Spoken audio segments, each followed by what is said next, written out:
हुजूर, महफिल से मुझे विदा कर, कहीं पछता न रहे हों आप, इस ख्याल से महफिल में फिर से आ गया हूं मैं। वैसे तो मैं पहले सेशन में बोल चुका, लेकिन अफसोस है कि जो नियामक आयोग ने आज वो परिपाटी तोड़ दी जो हमेशा से चली आ रही थी। मैं अपने यूजेबीएनएल, यूपीसीएल और पिटकुल के अधिकारियों को नहीं सुन पाया कि वो क्या कहना चाहते हैं और आज किस लिए हम आए हैं। हमें कोई लीफलेट वगैरह भी नहीं मिला। हम तो अंधेरे में तीर छोड़ रहे हैं, क्योंकि हमें पता है जन सुनवाई है, यही होगा, बिजली दरें बढ़ाने की ही होगी। कभी और किसी मामलों पे तो जन सुनवाई हुई नहीं। खैर, मुझे दुश्मन की ज़रूरत ही क्या जब मेरा दोस्त ही कातिल है। मेरा मतलब ऊर्जा विभाग से है और कत्ल भी करता है गुस्ताखी क्षमा मांग के फीमेल से, हसीनाओं की तरह। हुजूर, मैंने सुबह बहुत सारी बातें रखी थी, उनको रिपीट तो नहीं करूँगा। ARR में वृद्धि बिल्कुल नहीं होनी चाहिए। मैं अपने पूर्व वक्ताओं से सहमत हूँ, दरें घटनी चाहिए। क्यों? सबसे पहले तो आज मैं ये मांग कर रहा हूँ कि पिटकुल को भंग किया जाए। वो इसलिए कि जिस मेमोरेंडम ऑफ आर्टिकल और जिस आर्टिकल ऑफ एसोसिएशन को लेकर पिटकुल का गठन हुआ, उसका तो पालन हो ही नहीं रहा।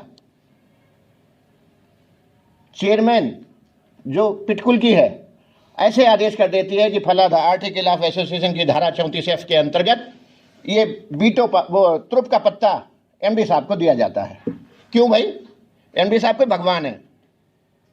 त्रुप का पत्ता क्यों दे दिया कि 2 दिन तक अगर कोई डायरेक्टर नहीं होगा तो MD साहब जो है वो पूरे साम्राज्य के बादशाह हो जाएंगे? क्यों?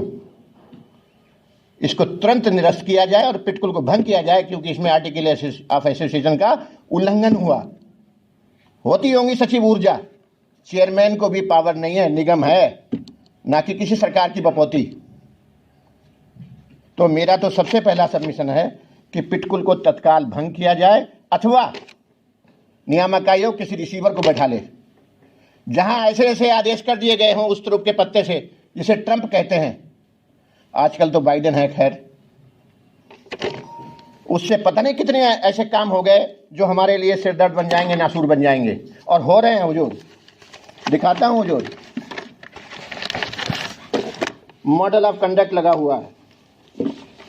कितने टेंडर फटाफट ADV के 1600 करोड़ हजम कर जाएं, यूपीसी पिटकुल और यूपीसीएल के 800 करोड़ हजम कर जाएं। RDSS स्कीम और स्कीमों में का पैसा जो है फटाफट टेंडर करो और जेब में भरो और चलते बनो। पता नहीं घास तो गिरनी है, आज नहीं कल गिरेगी। तो इसलिए ऐसे काम इस आदेश के अंतर्गत हो रहे हैं, उन सबको निरस्त किया जाए। तत्काल नियामक आयोग एक रिसीवर को अपॉइंट करे। नियामक आयोग को पावर है। अब नियामक आयोग अपनी पावर से अगर अनभिज्ञ है तो इसमें मेरा कोई दोष नहीं।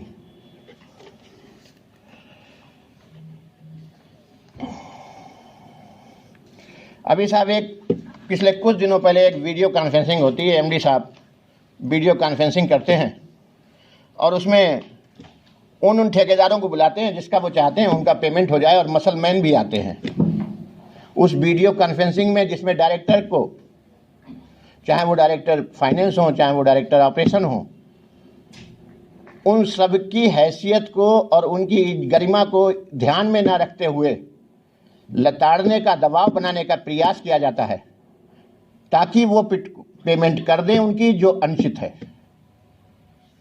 एक बेचारा DF जो दबाव में नहीं आ रहा, उसके ऊपर न्यूसेंस फैलाया जाता है, और ये MD महोदय की कृपा से हो रहा है। मैं खुलेआम कह रहा हूँ, बैठे हैं MD साहब, बताएं कि उस वीडियो कॉन्फ्रेंसिंग का क्या औचित्यता आज तक के इतिहास में तो हुई नहीं, और ऐसा कौन सा पहाड़ टूट रहा था कि वीडियो कॉन्फ्रेंसिंग तत्काल की जाइए और आप भी आ जाइए, आप भी आ जाइए, और अपने चहेतों को बैठा दो ताकि वोट ऑफ नंबर ज़्यादा हो जाए। और ऐसे ऐसे उसमें ठेकेदार बैठ गए, या ठेकेदारों के मसलमैन बैठ गए, लाइजनर बैठ गए, जिनका कोई लेने देने नहीं, जो डिफाल्टर है। मैंने RTI में मांगा है ही नहीं। एक मेमानी साहब हैं जो शायद कोई भी उन्होंने स्टेप छोड़ा होगा पिटकुल की नाक में दम ना किया हो और ऐसे किसी अधिकारी पे आरोप ना लगाए हों, उसके बाद वो आरोप लगा के दबाव बनाते हैं, फिर वो विड्रा करते हैं, फिर एमडी साहब एक कमेटी बना देते हैं और उन्हीं लोगों की कमेटी बनाते हैं जो उनके फेवर में है। अरे साहब, आप पिटकुल का नमक खा रहे हो, पिटकुल की वफादारी करो, ना कि ठेकेदारों की और डिफाल्टरों की। खैर, ये तो साहब गुल खिलते ही रहते हैं यहाँ, इसमें कोई बहुत बड़ी अजूबे की बात नहीं है। लेकिन साहब, नियामक आयोग कुछ तो करे। हुजूर, हम आप पे निगाहें लगाए बैठे रहते हैं पूरे साल कि एक दिन आएगा मेरी आप सुनेंगे और मेरे सुनने पे गौर फरमाएंगे, ना कि मेरा मजाक उड़ा के उपहास उड़ा के यहाँ से भेज देंगे और इनकी दखियानुसी बातें, मगरमच्छी आंसू, घड़ियाली आंसू पे तरस खा जाएंगे।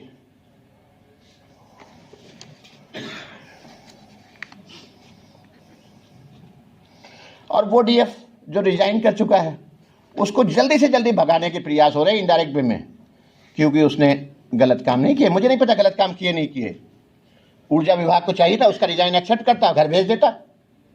लेकिन आप ये बताएं एमडी साहब कि डीपी कौन है आज? डायरेक्टर प्रोजेक्ट बहुत इंपॉर्टेंट पोस्ट होती है, कौन है, कौन देख रहा है उसका काम? कोई आदेश तो है नहीं। कैसे देख रहे हैं काम? 2 दिन वाला तुरुप का पत्ता ही यूज कर रहे हैं क्या?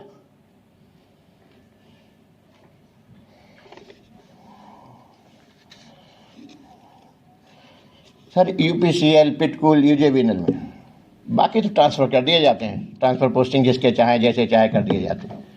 लेकिन हेडक्वार्टर में बैठे 8-8, 10 साल से लोगों के आज तक कुर्सी इधर से इधर नहीं हिली। क्यों? क्या वही सक्षम है? बाकी सब घास छीलने वाले हैं जो फील्ड में है। तो सबसे पहला आदेश तो मैं यही रिक्वेस्ट करूंगा, नियामक आयोग उनको जरा हिलाए ताकि वो भ्रष्टाचार की जो जड़ें वहाँ फैल गई हैं वो कुछ तो हिले।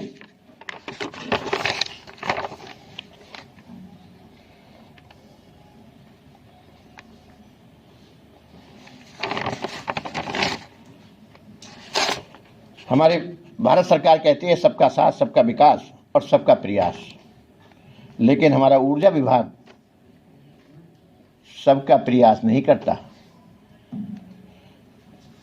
वो भेदभाव रखता है हम उपभोक्ताओं के साथ, स्टेक होल्डर्स के साथ स्लैब बना के। क्यों भाई? छोटा भी बिजली यूज कर रहा है, बड़ा भी यूज कर रहा है। छोटे को तो सरकार ने एग्जाम्पल दे रहा हूँ, कोविड में राशन भी फ्री दे दिया, सब कुछ दे दिया। मीडियम क्लास को क्या मिला? टैक्स मीडियम क्लास दे रहा। तोहमत उसी पे लगाई जा रही। हमें स्लैब बना दिया गया। स्लैब सिस्टम खत्म होना चाहिए। मैं अपने चौधरी साहब की बात का समर्थन करता हूँ। मॉडल कंडक्ट लगा है सब टेंडरों की, मैंने आपको भीड़ दिखा दी कि कितने टेंडर, 1-2 नहीं, 10-20 नहीं। हुजूर जरा देखेंगे, ये सब टेंडर हैं, मैं ये दाखिल करूंगा। मॉडल कंडक्ट के दौरान हो गए। क्यों भाई, कैसे कर दिए आप? क्या कोई नियम कानून है नहीं है आपके ऊपर? ये देखिए, ये सब है। खैर, और मजे की बात यह है कि जब बिजली हम कंज्यूम नहीं करते, कंज्यूमर कंज्यूम नहीं करता, तो उसका मीटर क्यों ब्लिंक करता रहता है? बहुत छोटी सी बात है और हमारे ऊपर बिल बढ़ता रहता है। क्यों भाई?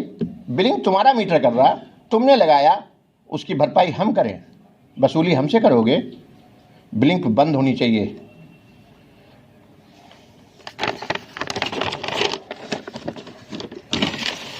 विद्युत चोरी इनसे रुक नहीं रही। ठीक है सर, शिकायतें विद्युत चोरी की हो रही हैं। अभी चुनाव आयोग ने भी लिखा ऊर्जा विभाग को। ये सब एक है, यहाँ से लेके और शासन तक, मंत्री से लेके संतरी तक, संतरी से लेके मंत्री तक, सब भ्रष्ट हैं। इसीलिए यूएआरसी का गठन हुआ था कि शायद इन पे कोई चेक लगे। शिकायतें हो रही हैं रिटन में, चुनाव आयोग लिख रहा है कि इस पे संज्ञान लें। चुनाव आयोग से हमने पूछा, उन्होंने कहा साहब हमने तो ऊर्जा विभाग को लिख दिया, चोर की जांच चोर को दे दी। तो ऐसे कैसे चोरी रुकेंगी? चोरी के रुकने का और भी सुबह मैंने कारण रखे थे, रिपीट नहीं करूंगा। सारे डिपार्टमेंट को चोर बोल रहे हैं, इस तरह की परमिशन? यस, मैं उपभोक्ता हूँ, चोर बोलने का अधिकार है मुझे। उपभोक्ता को टाइली पे बोलने का अधिकार है, सबको चोर बोलने का अधिकार नहीं है। बिल्कुल है, आप बोलिए जो चाहे बोलिए। आपको चोर बोला जाता who are you? Yes you are चोर। नहीं, हाउ कैन इंटरप्रेट? जब इनका समय आए तब बोलेंगे, जब इनका समय आए तब बोले। आप टैरिफ पे बोलिए, टैरिफ पे बात हुई। हुजूर ये भ्रष्टाचार नहीं तो क्या है? एक बार इसका और भी फॉर्म है, आप विजिलेंस में जाइए, आप सेक्रेटरी से कहिए। उसकी कीमत किस पे पड़ रही है? हम पे ARR कैसे रिक्वेस्ट कर रहे हैं? क्यों टैरिफ की बात करिए? टैरिफ की ही बात कर रहा हूं मैं, और कोई बात नहीं कर रहा हूं मैं। कोई इनसे कोई और बेनिफिट नहीं चाहता हूं, कोई और एडवांटेज नहीं चाहता हूं। मैं टैरिफ पे ही बात कर रहा हूं। टैरिफ पे किस किस चीज का प्रभाव पड़ता है? यस, अगर मैं 1% बाहर जाऊं तो मुझे यहां से बाहर कर दीजिएगा, लेकिन बीच में इंटरप्रेट ना करें। जब इनका समय आए जरूर बोले, खूब बोले, हम भी सुनेंगे, हम सुन रहे हैं लोगों को।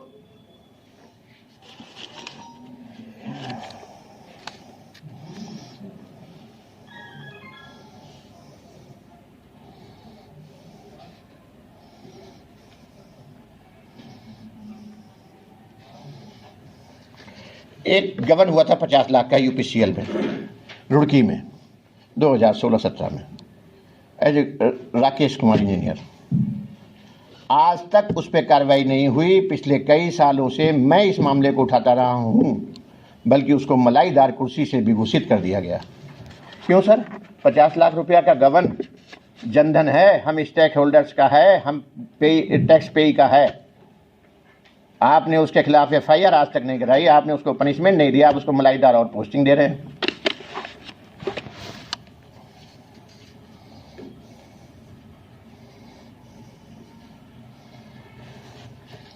और एक बता दूं हुजूर, फालतू खर्च, अगर फालतू खर्च और भ्रष्टाचार रुक जाए, हुजूर कह रहे हैं कि टैरिफ से बोलिए, टैरिफ इसी से प्रभावित होता है कि अगर खर्चे कम होंगे, जब ये घाटे में आ रहे हैं तभी तो हुजूर से रिक्वेस्ट कर रहे हैं कि साहब हमें दरें बढ़ाई जाए। घाटा क्यों?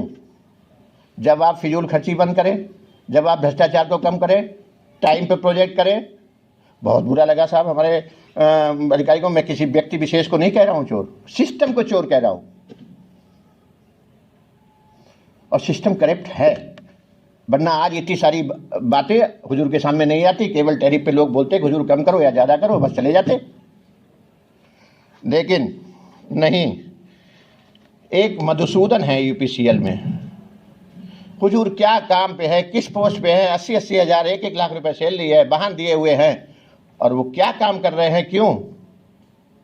ऐसे और भी लोग हैं। तो ये खर्चा किस पे पड़ रहा है? हम स्टेक होल्डर्स पे, हम टैक्स पेई पे। और वो मधुसूदन जिसके खिलाफ फिर क्षमा मांग के कह रहा हूं, पोक्सो का मुकदमा दायर हुआ, क्यों नहीं उसको निकाला गया? चलिए खैर, ना निकालिए, मर्जी है, आप मालिक हैं, कुर्सी पे बैठे हैं। मेरा एक और सबमिशन है सर कि बिल्कुल भी दरें ना बढ़ाई जाएं। मैं ये रिटन स्टेटमेंट दे दूंगा, विद प्रूफ दे दूंगा, FIR की कॉपी भी दे दूंगा, और दरें कम की जाएं। धन्यवाद सर।